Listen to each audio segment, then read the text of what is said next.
Be N P کے رہنما اختر مینگل صاحب ہمارے ساتھ موجود ہیں، ان سے بات کرتے ہیں۔ السلام علیکم اختر مینگل صاحب۔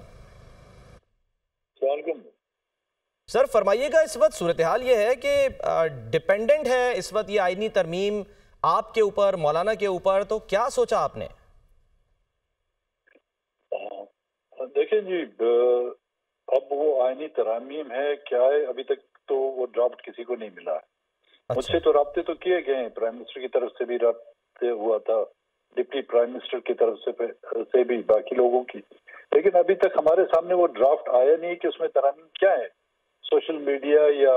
نیوز چینلوں کے آپ نے ذریعے اختر مینگل صاحب نے تقاضا کیا تھا، آپ نے کہا تھا کہ آپ کو ڈرافٹ دکھایا جائے؟ جی ہم نے کہا تھا کہ جی پہلے ہمیں ڈرافٹ دکھایا جائے،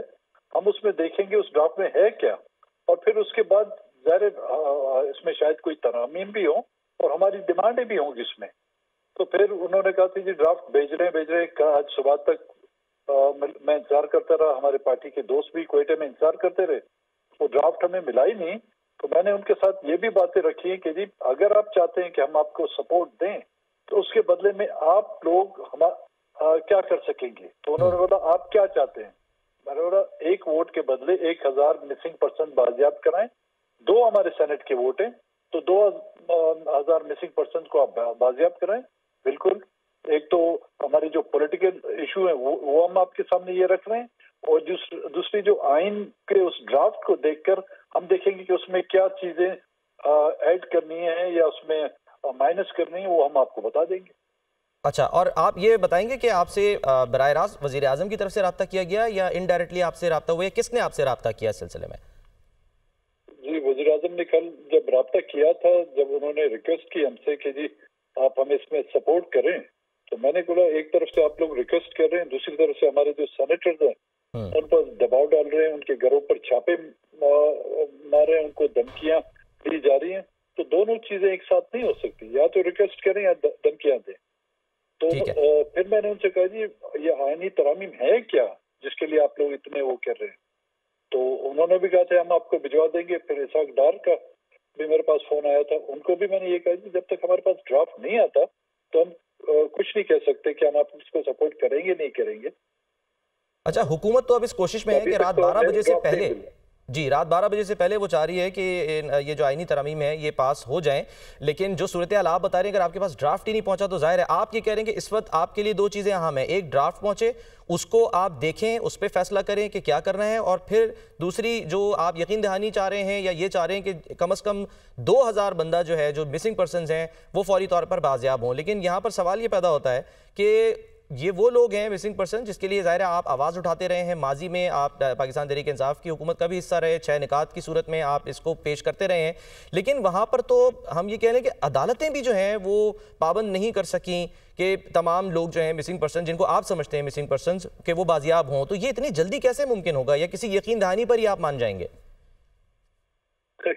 دیکھیں ان کے لیے شاید جلدی ہوگی، لیکن جو لوگ 5 سال سے 10 سال سے ان کے پیارے جو انتظار کر رہے ہیں ان کو تو آپ جلدی تو نہیں کہہ سکیں گے۔ جو ماں 5 سال سے سڑکوں پر جو ہے اپنے بچوں کو ڈھونڈ رہی ہے، کیا اس کو بھی آپ جلدی تو نہیں کہہ سکیں گے؟ ہاں، بات یہ ہے کہ ہمیں جلدی نہیں، ان کو اگر جلدی ہے تو وہ جلدی چھڑا سکتے ہیں۔ جب آپ کی پی ٹی آئی کے دور حکومت میں باجوہ کی آرمی چیف کی ایکسٹینشن کی جب بات آئی تھی تو ہم نے یہ ڈیمانڈ رکھی، ایک ہی دن میں انہوں نے 50 آدمی اس وقت چھوڑ دیے تھے، حالانکہ ہم اس میں ووٹ نہ بھی دیتے تو ان کی وہ جو ایکسٹینشن تمام پارٹیوں نے اس کو ایکسیپٹ کر لیا تھا وہ پوری ہو جاتی تھی، لیکن وہ ایک ہی دن میں انہوں نے 50 لوگ چھوڑ دیے۔ تو آج ان کو اگر جلدی ہے تو آج ایک ہی دن چھوڑ دیں، یا 1 مہینے کی مہلت مانگتے ہیں تو پہلے بندوں کو چھوڑ دیں جو مسنگ پرسنز ہیں، پھر 1 مہینے کے بعد آ کے ہم سے ووٹ لے لیں۔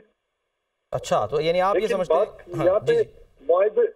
بات معاہدے اور وعدوں پہ نہیں ہوگی۔ ہاں، یہی سوال ہے نا کہ اگر وہ آپ کو یقین دہانی کرا دیں، لکھ کے دے دیں کہ ٹھیک ہے جی ہم یہ آپ اتنے دنوں میں ہم آپ کی یہ بات مان لیں گے، یہ بندے سارے باہر آ جائیں گے یا بازیاب ہو جائیں گے، تب بھی آپ نے نہیں ماننا؟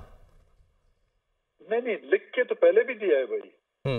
آن دی فلور آف دا ہاؤس انہوں نے تسلیم کیا ہے، ریٹن میں ان کے دستخط ہیں، انہوں نے اس معاہدے پہ دستخط کیے ہیں۔ نہ وہ پہلے معاہدے پر اپنے رخ ٹھہرتے ہیں، نہ ہی واعدوں پہ ٹھہرتے ہیں، اور نہ ہی اب ہمیں کوئی یقین ہے ان کی یقین دہانیوں پر۔ ٹھیک، اچھا یہ بتائیے گا کہ مولانا فضل الرحمان کی طرف سے کوئی آپ سے رابطہ ہوا ہے ابھی تک؟ نہیں جی، 2 دن پہلے ان سے رابطہ ہوا تھا، جب تک ان کے پاس کوئی وفد نہیں گئے تھے۔ ابھی ریسنٹلی میرا وہ رابطہ نہیں ہوا ہے۔ اچھا، کیونکہ صورتحال اس وقت جو چل رہی ہے، آپ غالباً شاید دیکھ رہے ہوں، نظریں تو ظاہر ہے آپ کی اس وقت ہوں گی کہ کیا چل رہا ہے، کیونکہ مولانا فضل الرحمان کی جو اہمیت ہے وہ اس وقت قومی اسمبلی میں ہے، سینٹ میں بھی ہے، لیکن ظاہر ہے وہاں پر سینٹ میں جو ہے وہ آپ کی اس وقت زیادہ اہمیت ہے۔ تو یہ کہا جا رہا ہے، تجزیہ کار بھی کہہ رہے ہیں، رپورٹرز بھی ہمارے یہ کہہ رہے ہیں کہ مولانا صاحب بھی غالباً اس کشمکش میں ہیں کہ اگر وہ مان بھی جائیں اور آپ نہ مانیں تو پھر کیا ہوگا۔ تو یہ کہا جا رہا تھا کہ شاید آپ سے بھی کوئی کمیونیکیشن چل رہی ہے کسی نہ کسی طرح سے، تاکہ آپ بھی مانیں وہ بھی مانیں، دونوں مان جائیں۔ نہیں، ہم اس شرط پر مانیں گے جب ہماری، کیونکہ اس وقت سرکار کو یا حکومت کو اپنی پڑی ہوئی ہے، ان کی اپنی ضرورت ہے، ان کی اپنی ضرورت عالمی ترامی میں، ہماری ضرورت جو ہے ہمارے لوگ ہیں، اور وہ مسنگ پرسنز کے ورثہ ہیں۔ ٹھیک ہے، اب لیکن آپ چاہتے یہی ہیں کہ اگر مان جاتی ہے حکومت اور کہہ دیتی ہے کہ ٹھیک ہے جی ہم رہا کر رہے ہیں، لیکن ظاہر ہے وہ اکیلے ان کے شاید بس میں نہ ہو، اس میں آپ کو پتہ ہی ہے کہ یہ ریاستی معاملہ ہے اور اس میں بہت سارے ادارے جو ہیں وہ انوالو ہو جاتے ہیں، تو ہو سکتا ہے وہ آپ کو ریکویسٹ کریں، وہ آپ کو کہیں کہ دیکھیں ہم صورتحال کو سمجھ رہے ہیں، آپ بھی صورتحال کو ذرا وہاں پہ سمجھیں اور اس کی جو اس وقت ضرورت ہے اس کو جانچتے ہوئے آپ مان جائیں، لیکن آپ کہہ رہے ہیں کہ صریحاً آپ کی طرف سے، یعنی ہم کہہ رہے ہیں ایبسولوٹلی ناٹ ہوگا آپ کی طرف سے جب تک بندے باہر نہیں آتے یا بازیاب نہیں ہوتے۔ دیکھیں جی، ان کی ضرورت اپنی جگہ پر، ہماری مجبوریاں اور ہماری بے بسی بھی اپنی جگہ پر ہے، تو وہ اپنی ضرورت، اور جو ادارے کے لوگ ہیں، ریاست کے وہ ادارے ہیں، اگر وہ حکومت کے ساتھ ایک پیج پر ہیں، اگر اس میں بڑا ایک اگر آتا ہے اگر وہ ایک پیج پر ہیں تو ان کو ہماری ڈیمانڈ ماننی چاہیے۔ آپ کو کوئی شک ہے کہ ایک پیج پر نہیں ہے؟ پہلے کبھی نہیں تھا، آج کل تو لگ رہے ہیں ایک پیج، ایک کتاب ایک ہی صفحے پہ ہیں۔ اچھا ٹھیک ہے، اچھا یہ بھی فرما دیجیے گا کہ اگر آپ کی بات مان لیتی ہے، کیونکہ اس وقت ظاہر ہے ازمپشنز پہ بات ہو رہی ہے، اگر مان لیتی ہے حکومت اور یہ فیصلہ کر لیتی ہے جو آپ مطالبہ کر رہے ہیں، تو کیا پھر آپ کی پارلیمنٹ میں بھی واپسی ہو جائے گی، اپنا استعفیٰ واپس لے لیں گے آپ؟ نہیں جی، میرا استعفیٰ اس سے ہٹ کر ہے، میرا استعفیٰ اس سے بالکل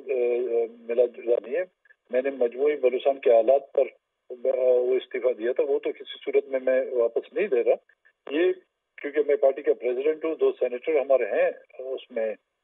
سینٹ میں، ان کو ووٹ کی ان کو ضرورت تھی۔ جب انہوں نے ان سے رابطہ کیا تو پارٹی کے دوستوں کے ساتھ ہم نے مشورہ کر کے، ابھی بھی ہماری پارٹی کی جو اس 3 دن پہلے ہماری سینٹرل ایگزیکٹو کمیٹی کی میٹنگ ہوئی تھی، اس میں ہم نے ایک کمیٹی بٹھائی ہوئی، وہ کوئٹہ میں ابھی تک بیٹھی ہوئی اس انتظام میں۔